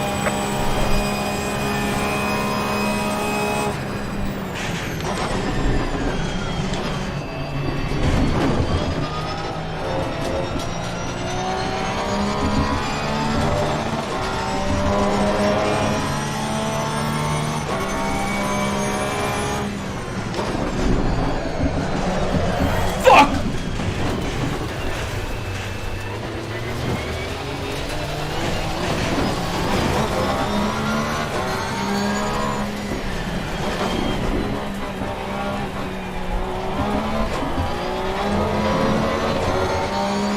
I'll never catch him now.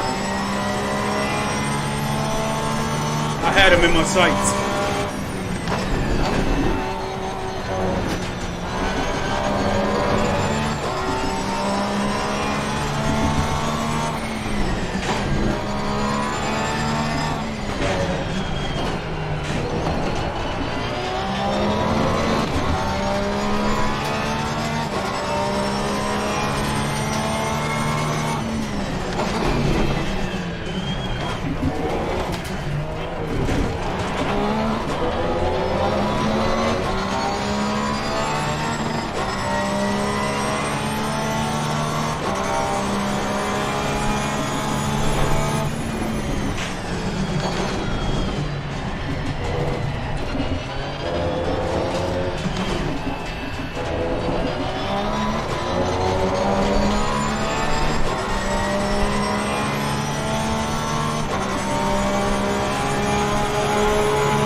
Leaders will find left.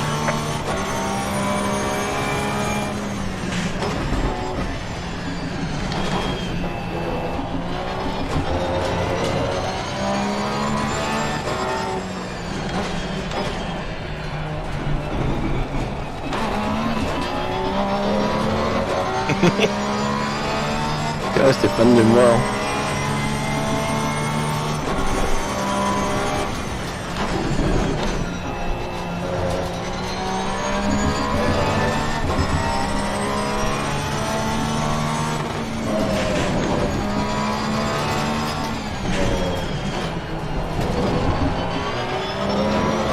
Alright. Oh, flying up behind me.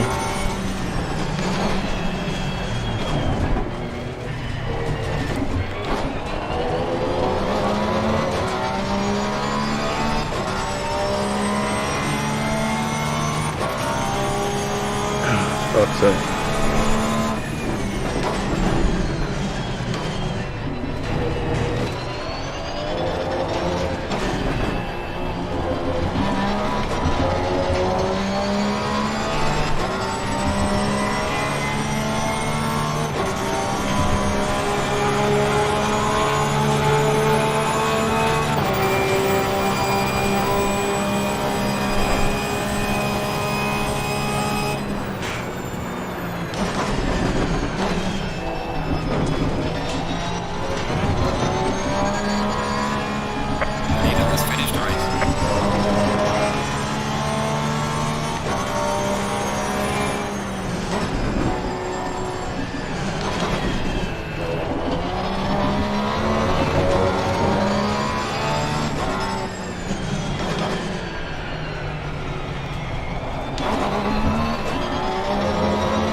Finished 11th. Better than where I started though.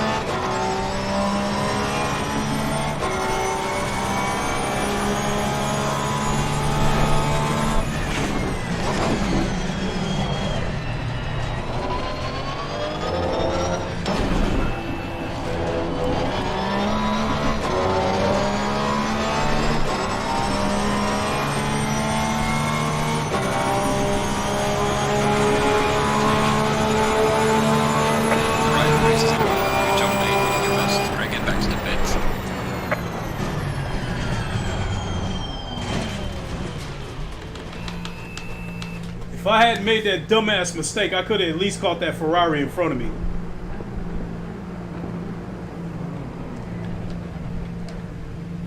Good race number 26. Let me see the timetables and see who did what. So this guy in a M4, he's got a purple next to his name.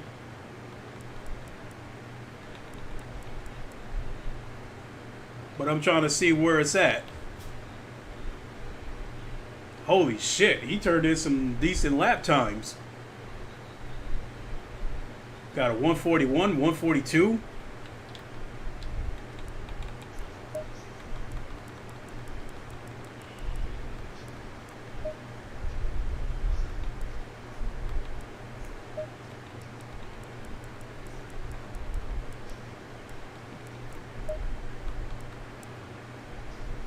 He keeps cutting off for him. Let me see what I did here.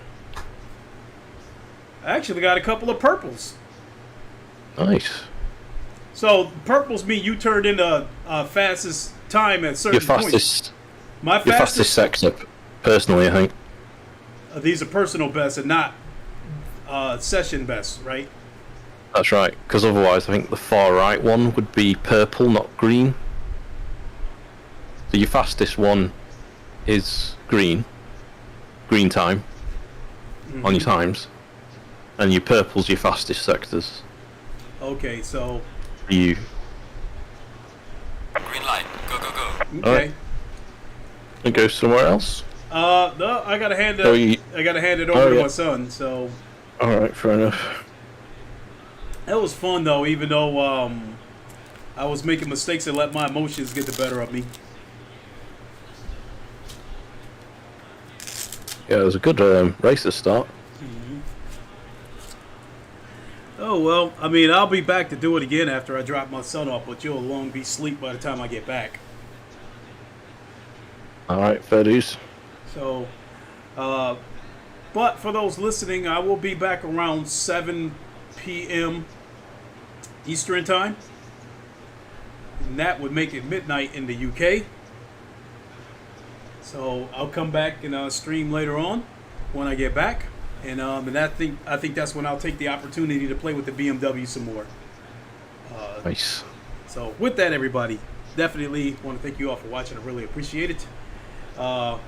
Would you like to give them the send off, Ham? You know the line. Wakanda forever. And deuces. That was the shortened version. Yep, good enough. All right, everybody. Thanks for watching. I'm going to boogie on out of here, and we'll see you on the next stream. And here, let me go ahead and close that.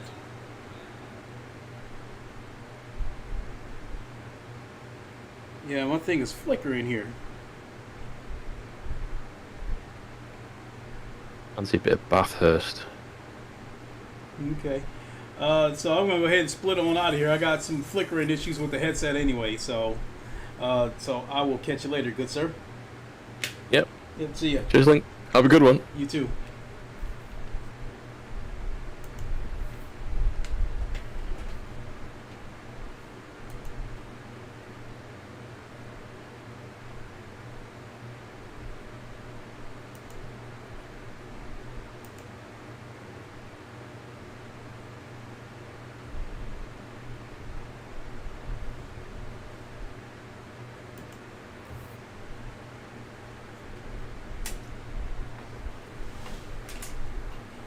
Want me to shut off? You know how to click off stop